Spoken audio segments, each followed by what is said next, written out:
Bienvenue dans notre premier tutoriel consacré à la prise en main de l'éditeur de partitions gratuit MuseScore, téléchargeable via le site musescore.com. Dès que l'on ouvre le logiciel, la possibilité de créer une nouvelle partition nous est proposée. Tout d'abord, il nous est demandé les informations sur la partition, le titre, le sous-titre, le compositeur, le parolier et le copyright. Il faut savoir que tout peut être modifié par la suite. Nous regarderons ensemble plus tard comment modifier ou ajouter ces informations. Disons que notre partition s'appelle Frère Jacques. Ensuite, nous pouvons soit choisir nous-mêmes les instruments pour créer notre partition, soit utiliser un large choix de partitions de base qui nous sont proposées dans les modèles de partition pour chorale, de musique de chambre, de soliste, de jazz, de percussion ou encore d'orchestre.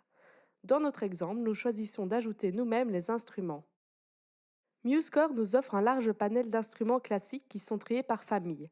Les bois, les hanches libres, les cuivres, les percussions, les chœurs, les claviers, les cordes pincées et frottées.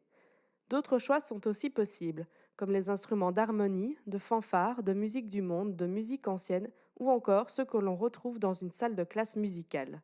Dans notre exemple, nous choisissons les instruments communs car nous écrivons une partition pour voix seule.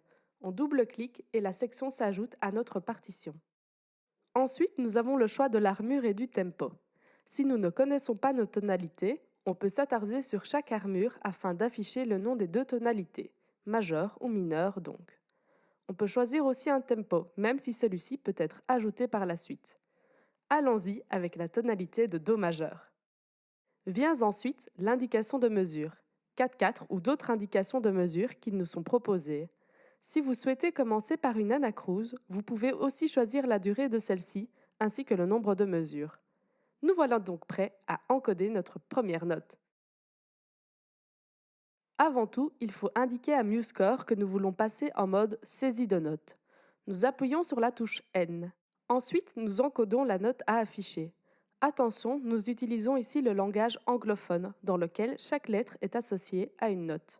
Ainsi, A est égal à La, B est égal à Si, C est égal à Do, D est égal à Ré, E est égal à Mi, F est égal à Fa et G est égal à Sol. Pour la saisie de rythme, chaque rythme est quant à lui associé à un chiffre. Ainsi, 1 est égal à une quadruple croche, 2 est égal à une triple croche, 3 est égal à une double croche, 4 est égal à une croche, 5 est égal à une noire, 6 est égal à une blanche, 7 est égal à une ronde, 8 est égal à une note carrée, ce qui équivaut à 2 rondes, et 9 est égal à une note longue, ce qui équivaut à 4 rondes. Si l'on souhaite ajouter un silence d'une certaine durée, il suffit d'associer la valeur désirée, exemple un soupir qui est égal à une noire, donc 5, puis la touche 0 pour obtenir le silence désiré. Pour les notes pointées, il suffit de sélectionner la valeur principale de la note, exemple 5 pour une noire pointée, puis d'appuyer simplement sur le point de votre clavier. Pour combiner les notes au rythme, il suffit de sélectionner d'abord le rythme, dans notre cas une noire donc la touche 5, et ensuite encoder la note à jouer, dans notre exemple un Do donc la touche C. C'est parti pour l'encodage de notre partition. Si la note encodée doit se situer à une octave différente de celle utilisée par défaut, il suffit de sélectionner cette note et de faire commande flèche du bas ou du haut en fonction de l'octave désirée. Notons toutefois que pour les utilisateurs sur PC, la touche commande sera remplacée par contrôle pour l'ensemble des raccourcis clavier.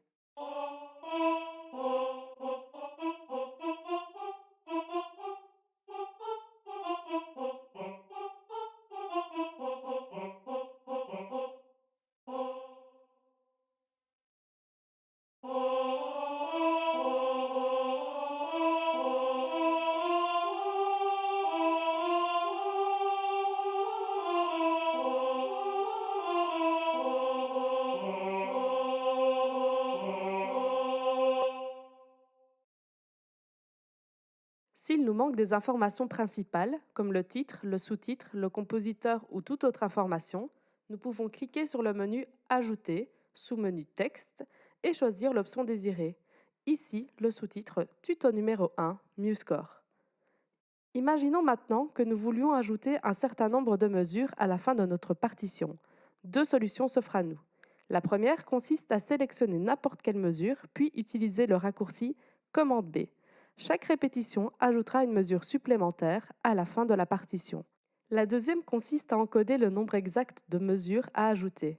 Il suffira de cliquer sur le menu Ajouter, sous-menu Mesures, Ajouter des mesures.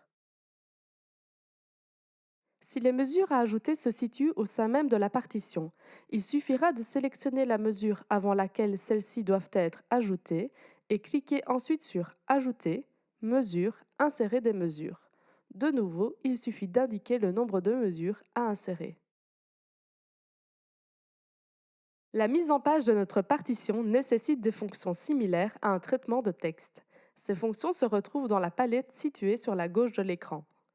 Par exemple, pour envoyer à la ligne, nous utilisons saut et espacement dans le bas de la palette et cliquons ensuite sur la première icône.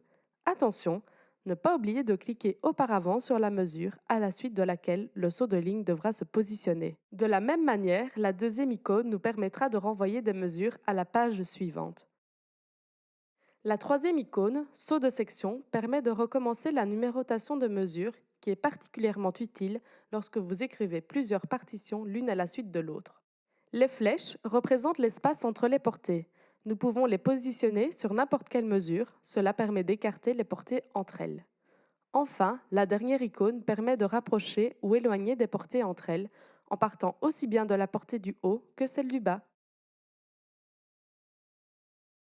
Afin d'illustrer les différents types de ligatures, voici un exemple de suite de notes à lier ou détacher selon les besoins. Dans la palette, allez dans Propriétés des ligatures. La première icône indique le début de la ligature. Sélectionnez la note qui va déterminer cette dernière. Ce bouton permet donc de scinder des groupes de notes. Ensuite, milieu de la ligature pour par exemple assembler deux groupes de notes. On sélectionne la première note du deuxième groupe et on clique sur cette option pour les assembler. On poursuit avec Note seule qui permet d'isoler une note d'un groupe de notes. Double-cliquez sur cette option lorsque vous avez sélectionné la note à isoler. La ligature de croche entre des ligatures de double croche. Comme son nom l'indique, permet d'afficher une ligature de croche entre deux groupes de double croche, ce qui permet de simplifier la lecture. Poursuivons avec la ligature de double croche entre des ligatures de triple croche, qui, comme pour le bouton précédent, permet de simplifier la lecture de triple croche. Et enfin, la ligature automatique autogérée par Muscore. Pour plus de contenu pédagogique, rendez-vous sur mon site www.madamedemusique.com.